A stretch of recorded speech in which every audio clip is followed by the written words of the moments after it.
Pretty much all of us watched President Trump taking the oath of office yesterday, but then he immediately began issuing executive orders, stacks of them.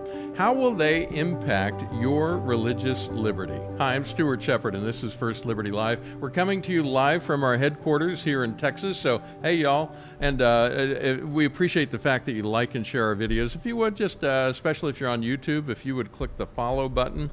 The more people we have subscribed to our videos that are subscribed to us on YouTube, the better, because then you'll get reminders when these new episodes come up each time. So thank you for that.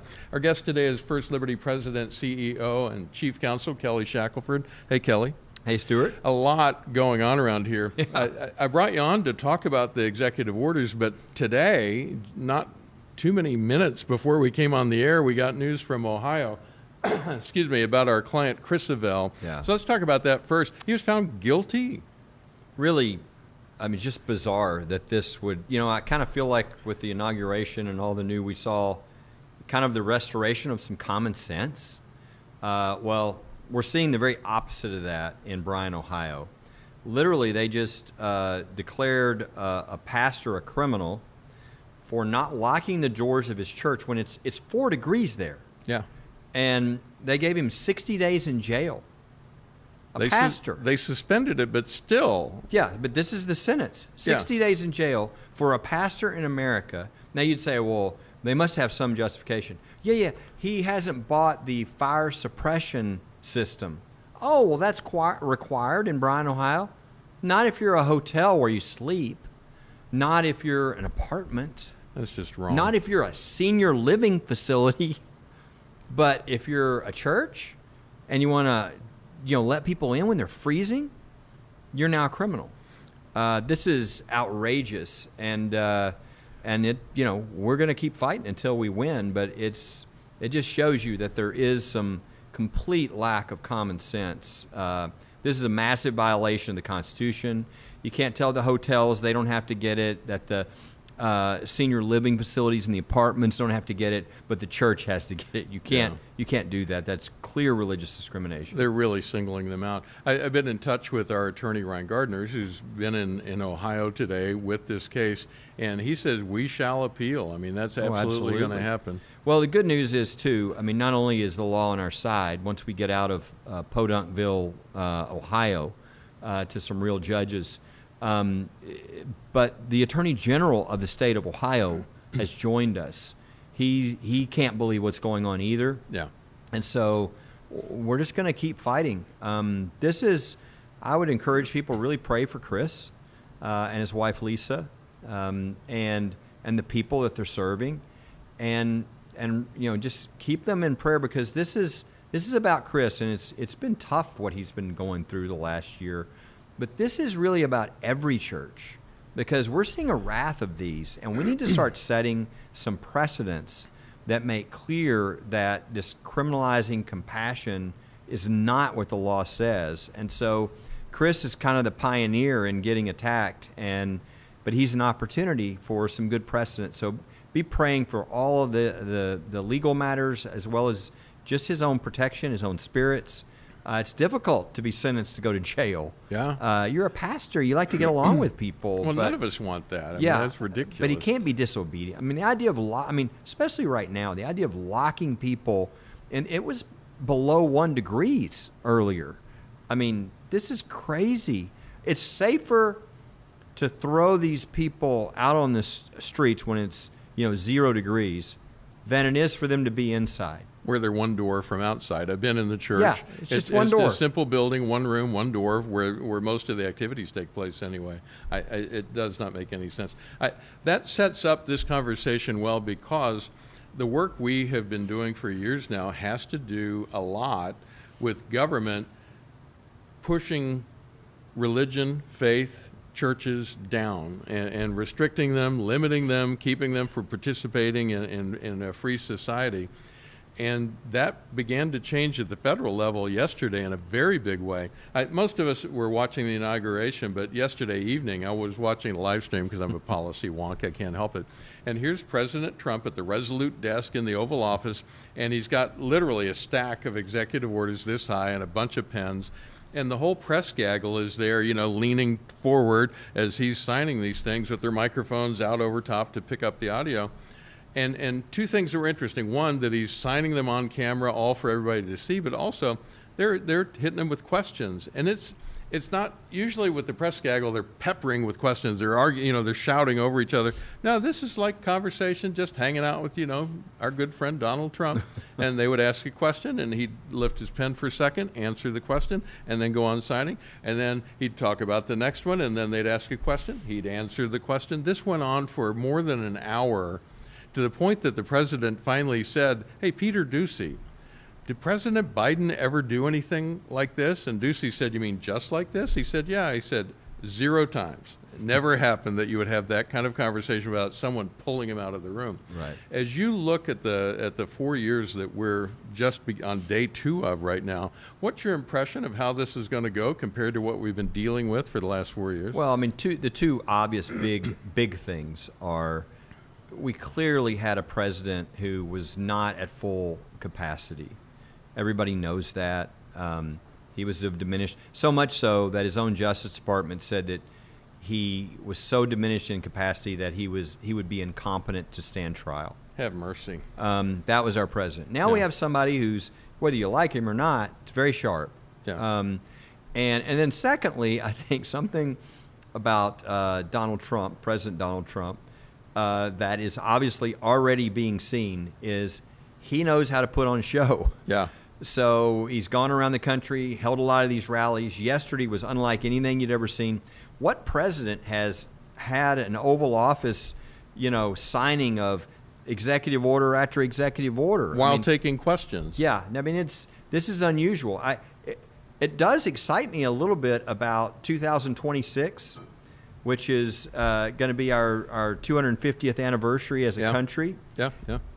I would imagine that President Trump, who is the president at the time, will have a pretty big show planned for the whole year about America. I actually thought about that too. It's going to be a big party because he knows how to put on a show. He does. So we're going to see more things in public than we normally would, like the signing of executive orders. And we can't go through all of them, but a number of these have impacts on things directly that we have been working on. And that connect with the cases that First Liberty does. So I want to go through, as you mentioned, there are dozens and dozens and dozens of these. We're going to hit 5 primarily for this conversation.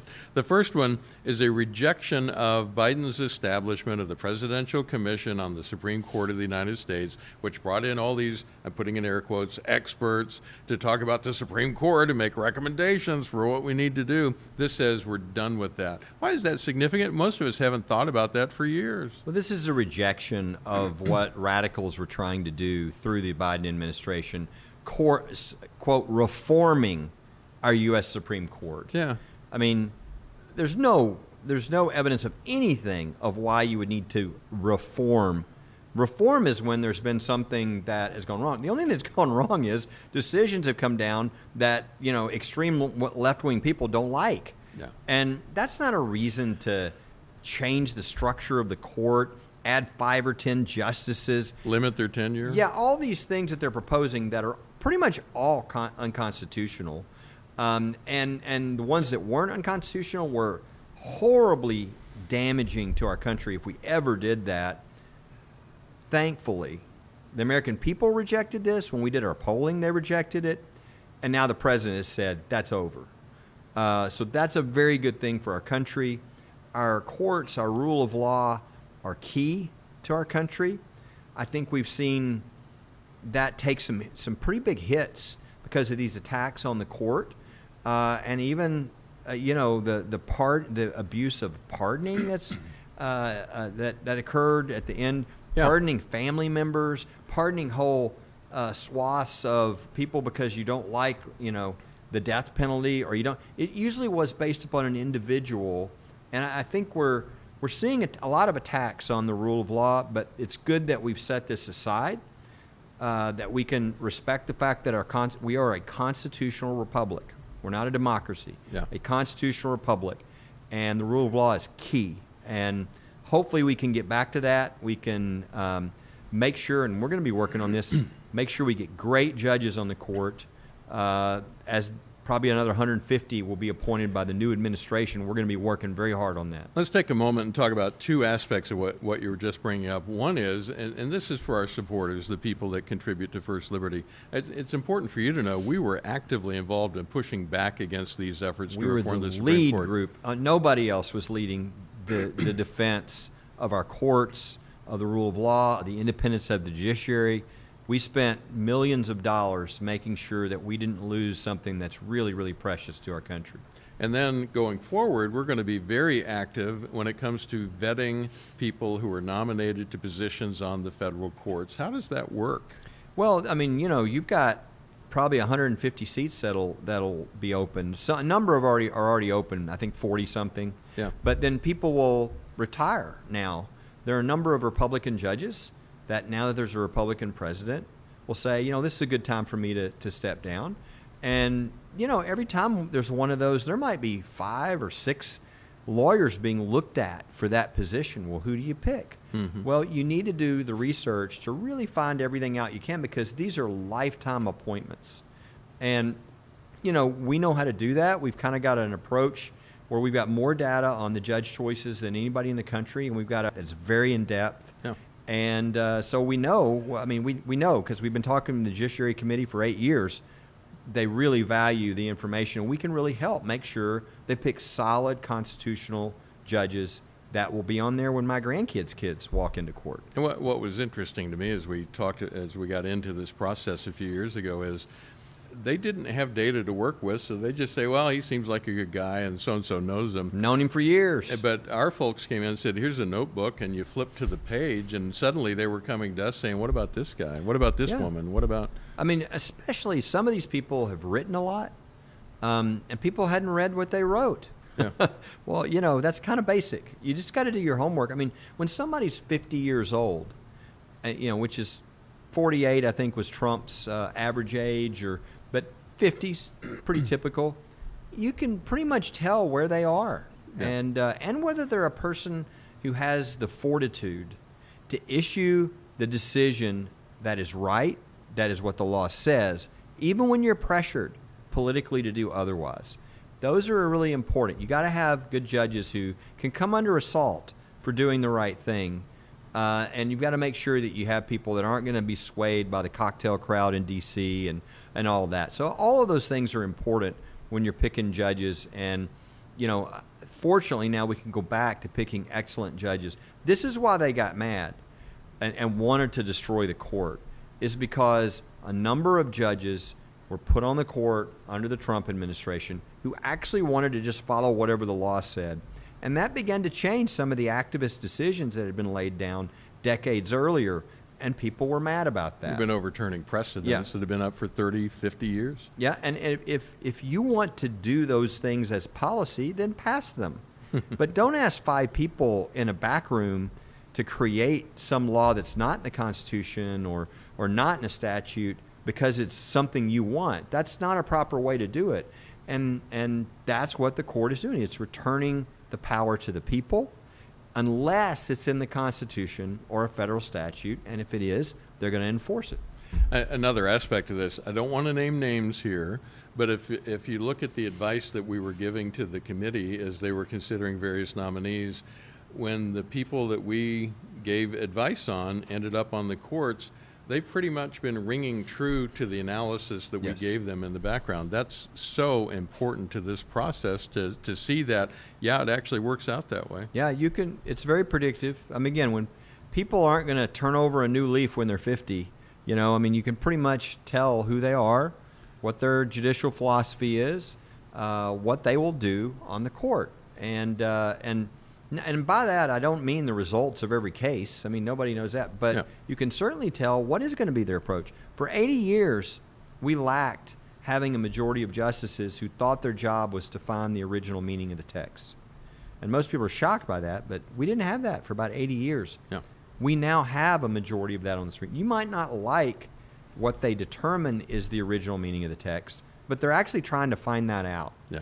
And that isn't easy to tell if people are consistent with that philosophy or whether they have other agendas. They think they're like a mini legislature where they'll just determine what's good policy. And that's where a lot of people think, oh, you're just picking judges that give you the results you want. No, that's not it. We're recommending judges who do the process the way it ought to be done under the Constitution. Well, and look, as guys who are committed and gals who are committed to religious freedom, if we get judges who will just enforce the Constitution, I mean, this country was founded on religious freedom. We have 2 religion clauses. We have lots of history behind this. So you go to the original meaning of the text on religious freedom, we're going to fare pretty well. And that's what we want, to get back to what the founders put in place to protect our religious freedom. Another case that we've talked about a lot here and also in our weekly insider updates, and we've been fighting out in the courts. We spoke specifically about our group of Navy SEALs that we represented and other special warfare folks that we represented. We also represented 2 entire branches of the military, if you will, as far as those who had submitted a religious accommodation request for the COVID-19 vaccine mandate. President Trump says he's going to reinstate them if they want to be reinstated and give them back pay. That's a huge, huge victory for these guys. It's we've never seen anything like it. And, I mean, God bless President Trump for doing that. Look, we did a case, and most people don't understand this. Service members, we could have lost 30,000 to 50,000 military families. We were the only lawsuit that won when it was all over. I mean, the only one. And at the end of our lawsuit, part of the agreement from the military was that they would clean everybody's record. Nobody would ever be stopped or hindered in any way in their advancement. Yeah. All that. We won everything we could win. The problem is, I don't want to get real technical, but the law in suing, as you might guess, the law is not real easy to sue the military and get money, okay? Because everybody be doing that, right? Yeah. So we couldn't really get that in this case. We could get everything else, and we did win. But what President Trump just did is what we couldn't get. We couldn't force them to reinstate people. Yeah. We couldn't force them to give their back pay. So God bless President Trump for doing that and allowing that for anybody who wanted to choose to reenlist or get back pay. And I think I'm saying this right in a non-technical way. What we won was to protect them going forward, but Right. what President Trump is talking about is restoring what That's happened right. to them in the past. That's right. In a monetary fashion of giving them cash. And it was very important that we win going forward because it affects everybody who will decide to go into the military in the future. I mean, we're really losing people in the military. And part of the reason was because of this attack on people in the military and taking away their rights. Well, the fact that they won and that you can't do that will, I think, be a real blessing to the future. But the restoring the harm from the past kind of covers the full gamut now. That you can know if you go in the military and serve that your constitutional rights are still protected, and that your religious freedom is still protected. And if the government ever tries to violate that, not only is it going to be against the law, but you're going to have anything they've done to you restored as well. So I think, again, I'm real thankful for what President Trump did. I think this is a real blessing to our military.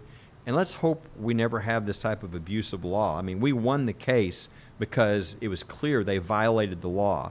And hopefully we won't have that happen in the future. We saw in the rows of people behind the president as he was taking the oath of office and as the whole program was going on, among others, Mark Zuckerberg was back there, who of course invented Facebook.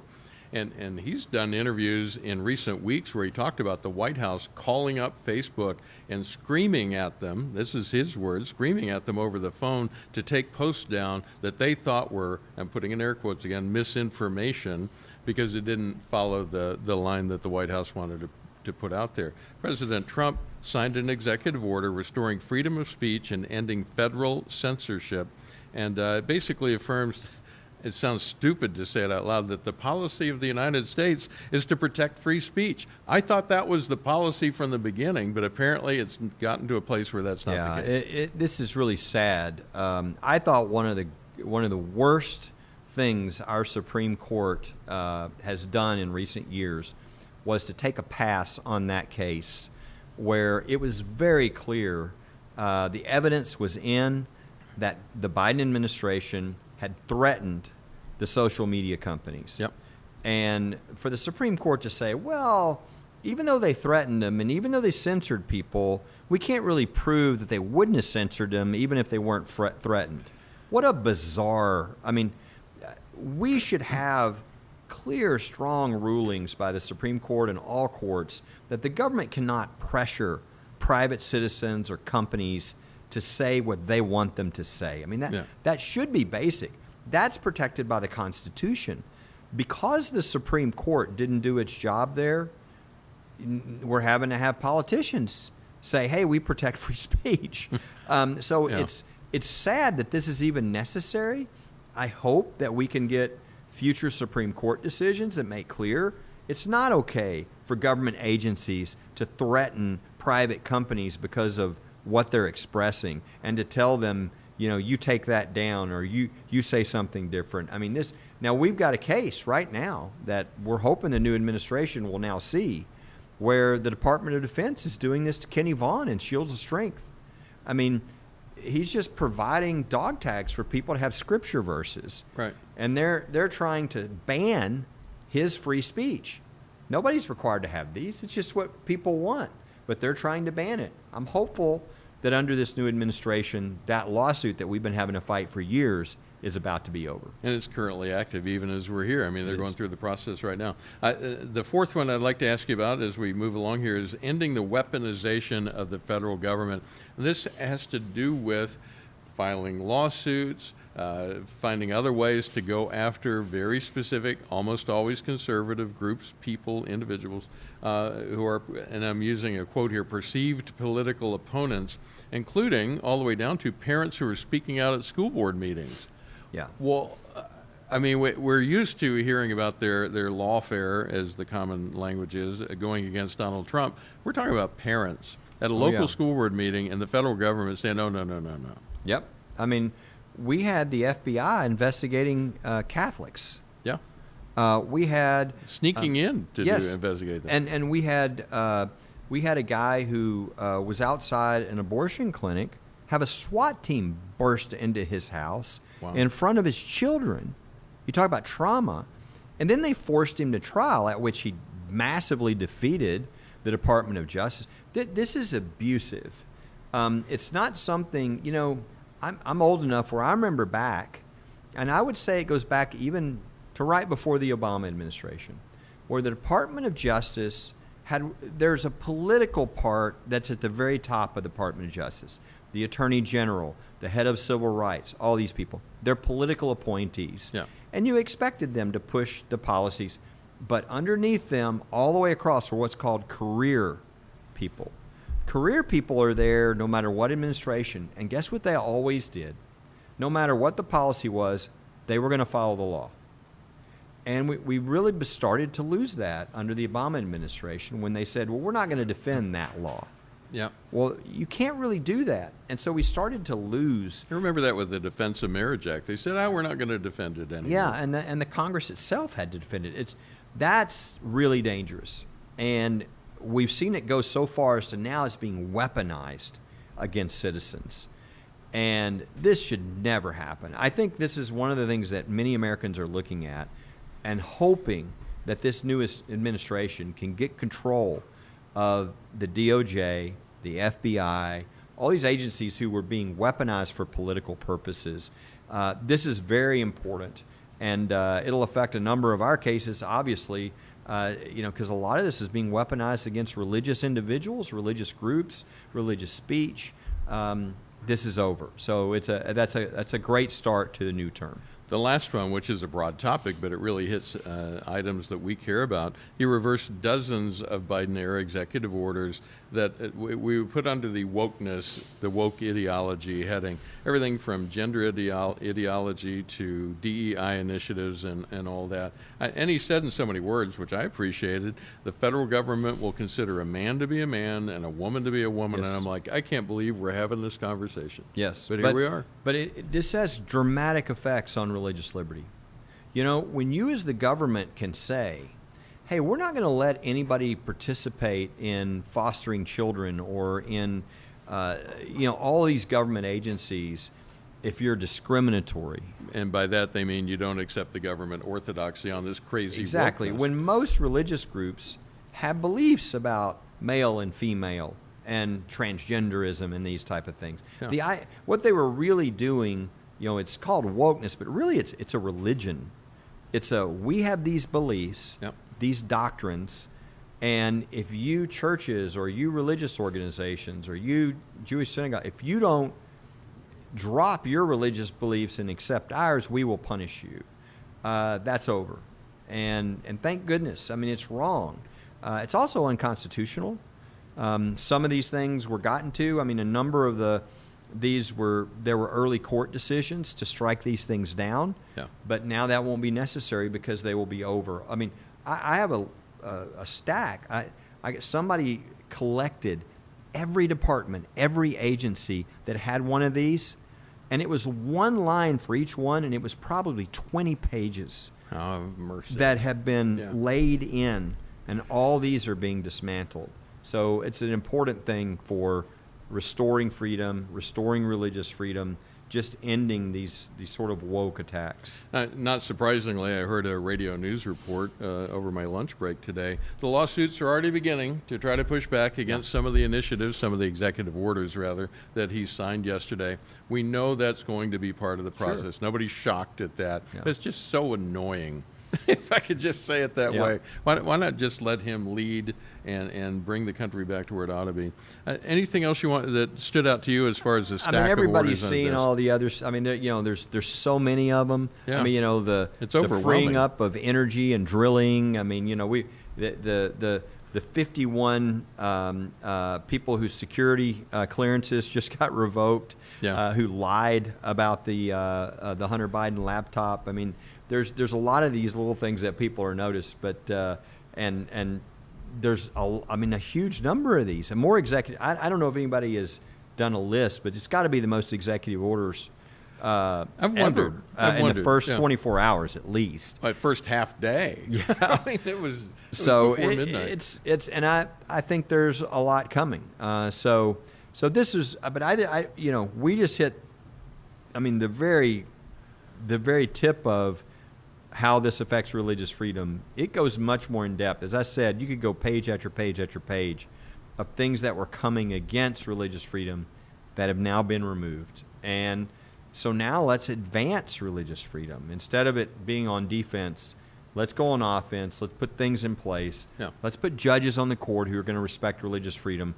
I really think in these next few years especially, we have a chance to set the future for 25 years for our kids and our grandkids. If you look at 234 judges last time under Trump, and if we add another 150 that really do follow the Constitution, that's like half of all the federal judges, and they're appointed for life. They're on the bench for a long time.